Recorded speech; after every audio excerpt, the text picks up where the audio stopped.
The world just held its breath. Iran and Israel. Israel and Iran, the death toll. Of the latest attacks between Israel and Iran, a day. Two of the most volatile players in the Middle East exchanged deadly fire. Over 200 missiles launched. Cities shook.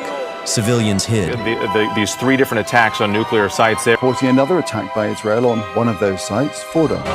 And right when everyone expected a full-blown war, Trump showed up. President Trump says Israel and Iran have agreed to a full ceasefire. Not as the tweeter-in-chief, but as a peace broker? Yep, the same guy who once said he'd bomb Iran out of existence.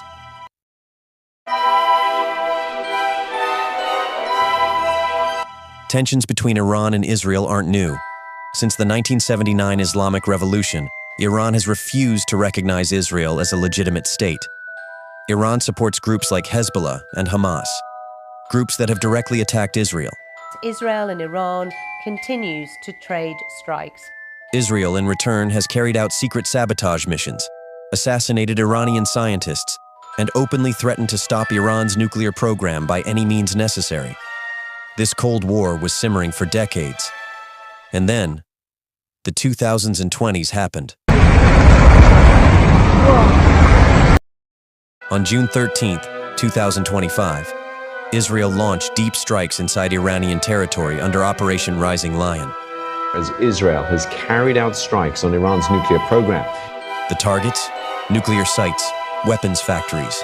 It wasn't just a military move, and it was a loud message. We're done waiting. Iran fired back hard. Over 150 ballistic missiles.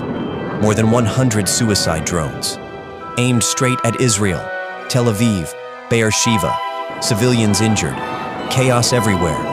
And in all this, the world feared the worst. World War III memes turned serious. Hold up. If you've made it this far, smash that like button if you're shocked how fast this escalated. And drop a comment below. Let's talk. Enter Donald Trump, like that unexpected character who jumps into a family fight holding a peace flag and a flamethrower. President Trump says Israel and Iran have agreed to a full ceasefire. He slammed Israel for not backing off, asked Iranian leaders to chill, and then brokered a two-phase ceasefire. He even coined a new phrase, "Make Iran great again." Quick pause. If you think Trump just did this for campaign clout, type Latu mode in the comments. Within 24 hours of the so-called ceasefire, both sides accused each other of violations. Iran claimed Israeli drones were still active. Israel reported fresh rocket fire. Basically, imagine telling two angry toddlers to stop fighting and handing each a knife. It's less of a peace and more like a forced timeout. This isn't just about two countries throwing missiles. It's about oil prices surging 11% in a day, global supply chains slowing down, stock markets swinging like your mood during exam week. And while Americans were sipping iced lattes, bunker buster missiles were flying overseas, with Made in USA printed on them. And guess what? China and Russia are watching, like hawks, quietly calculating how to benefit while the West gets tangled in another Middle Eastern fireball. Let us know your thoughts in the comments.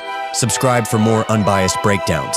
And remember, stay informed, not influenced.